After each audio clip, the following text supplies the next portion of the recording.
Hello everyone, Ember here, and welcome back to a new video. In this one, I'd like to feature some updated Pokemon decks featuring the new Budew card from the set Prismatic Evolutions. So Budew is a really cool Pokemon in the fact that it has a 0 energy attack cost, meaning it is very splashable in a lot of decks. However, for the purpose of this video, I'm just going to focus on decks I exclusively think will benefit the most from Budew. That's not to say that there won't be other decks that will benefit a lot from Budew, by the way, but I just wanted to focus on one or two in particular. I'll also be taking a look at some kind of like more Budew focused builds that run 3 copies of it. So, if you're interested in item locking more than once or twice per game, then yeah, this will be the video for you. But yeah, item lock on a basic is annoying to say the least. It was annoying for Vikavolt V. I'm aware Vikavolt V was a bit tankier, did 50 damage and all the rest of it. But this is with 0 energy on a basic that can very easily attack turn 1 going second with things like Arven for skateboard and stuff. So yeah, Budew's quite scary.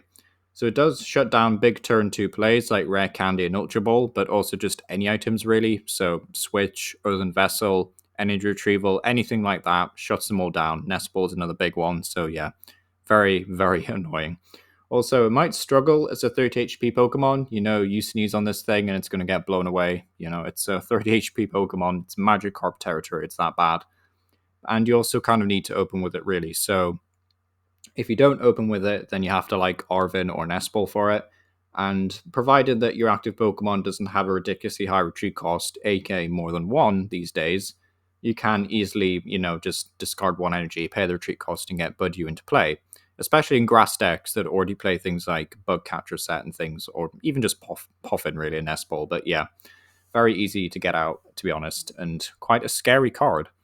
But the first list that we can take a look at here is a Greninja deck, which I'm sure a lot of people are excited to see because Greninja was one of those Pokemon that I guess kind of fell short of expectations just because the whole sniping thing is not really that good against other Terra types, with the whole, Terra mechanic being what it is.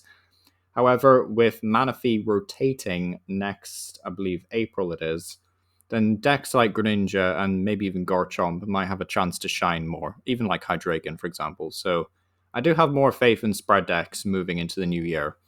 But yeah, Greninja's a cool one, playing 3 Budew, so definitely more of an emphasis. Also playing a 3/3 line of Frostlass, which is quite cool.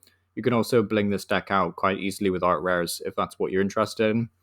But yeah, Frostlass putting a damage counter on all Pokemon with an ability in play in between turns. So thankfully, your Greninja line doesn't have abilities.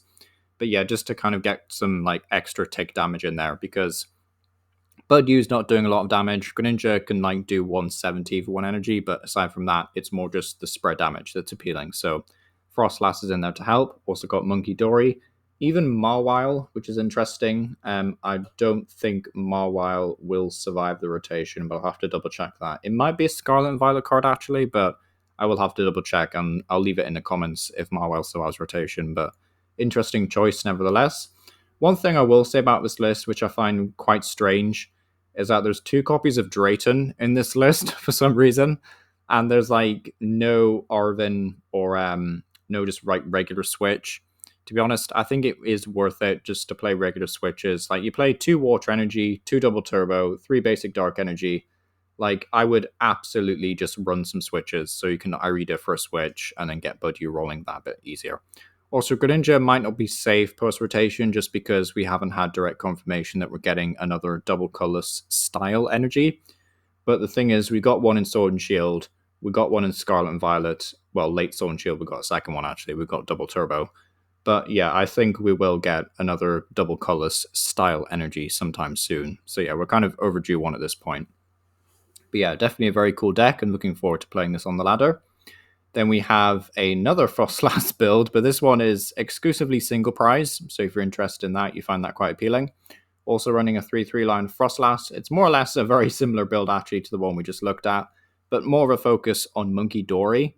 So unfortunately, this list in particular only plays 1 Psychic Energy, so you're not really attacking with Monkey Dory. It's almost exclusively going to be with the little Budew guy. But yeah, you can attack with Radiant Charizard, which is nice. Post rotation's not going to hurt this deck too much. Like losing a Hisuian Heavy Ball might be a bit rough, just because you won't be able to get Charizard easily, and also this deck actually just loses Radiant Charizard to rotation. What am I saying?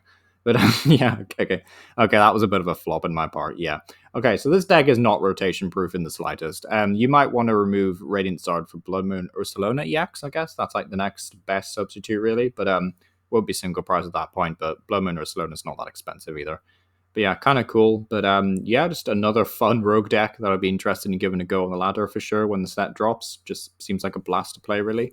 Quite difficult, I'd imagine, just because your best attacker does 10 damage, and like that's about it aside from item lock. So yeah, kind of a crazy list when you think about it, but yeah, should be a lot of fun to play. Then we have the first of decks, well, first of a few decks, I would say, that will benefit from Budew. And the first one is going to be Dragapult, because I think Dragapult is one of those decks that can, once it gets going, once it pops off, it can be really good. But it does take a wee bit of time. And you do want to exploit that very, very powerful ability on Dracologue, which I don't remember the name of. It's like Covert Flight or something. But yeah, you want to be playing things like Budew. So this list is playing 2 copies. It's also playing Precious Trolley as the A-Spec or Super Trolley or whatever it is. I always thought it'd be like a wheelchair kind of thing, but it's a trolley. But yeah, the Trolley A-Spec that allows you to fill up your bench with basics. Very cool. Also just means you can like Arvin for it and then just, a skateboard into it, which is quite cool. So yeah, get the whole squad out, set up some crazy plays with Dusknoir and things. So yeah, that's another cool thing about Budew is that you can turn off Rec Andy Dusclops. Like, of course, your opponent can use the Dusclops, actually, not the Rec Andy Dusknoir, but they can use Dusclops to KO Budew. But aside from that, that's no different really than KOing Budew regularly because you'll get a prize card if they do that. But yeah, it's kind of fine, seems all right. And yeah, just a very solid Dragapult list and definitely one to consider in the upcoming format. So yeah, seems pretty cool. Of course, rotation will hit this thing quite brutally, actually, if we lose Luminion. So yeah, losing Luminion's a bit rough. You lose the Feather Ball, you lose the Forest Seal Stone. But aside from that, and I guess you'd have to change around the stadiums, but like the core of the deck remains the same, more or less. So that's kind of cool. Next up is we have Gardevoir. Now, Gardevoir is a deck that I don't think will survive rotation, but in all honesty, we said that last rotation.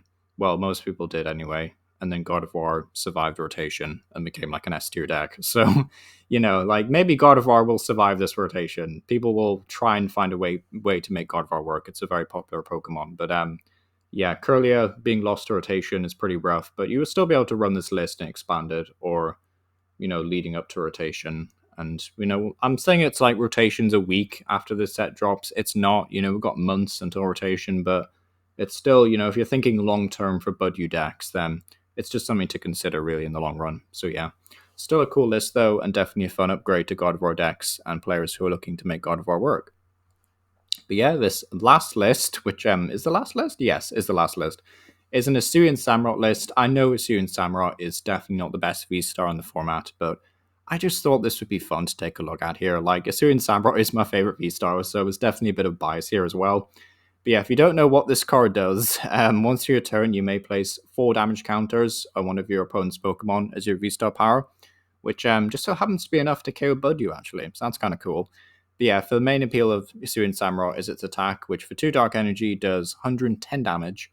But if your opponent's active Pokemon is damaged, you do 220 instead. So Budew's quite nice here because you don't have to sacrifice a manual attachment to getting that initial damage on. So you just Budew 10 damage, and then now Samurott can do 220, basically. That's kind of like the theme of the deck. And yeah, aside from that, it's nothing too crazy. We've got Absol, which can do 10 damage to each of your opponent's Pokemon. Monkey Dory's in here for very obvious reasons. Even got a Snowy Mountain, which is actually a really cool stadium you don't see very often. When you attach an energy to a non-water Pokemon, I believe, you place 2 damage counters on that Pokemon, which is kind of cool. So just another way of getting a Hisuian Samurott to trigger, so that's nice. Also means you can put a Dark Energy on Monkey Dory, and then it will trigger the damage, so that's cool. And you also play Radiant Alakazam to like shimmy around your opponent's side of the field. But yeah, honestly pretty cool. Even got a Mochi package in here, even though it's only 1 Mochi, but just thought it was fun to share this one. Not competitive, of course, but, just a bit of fun.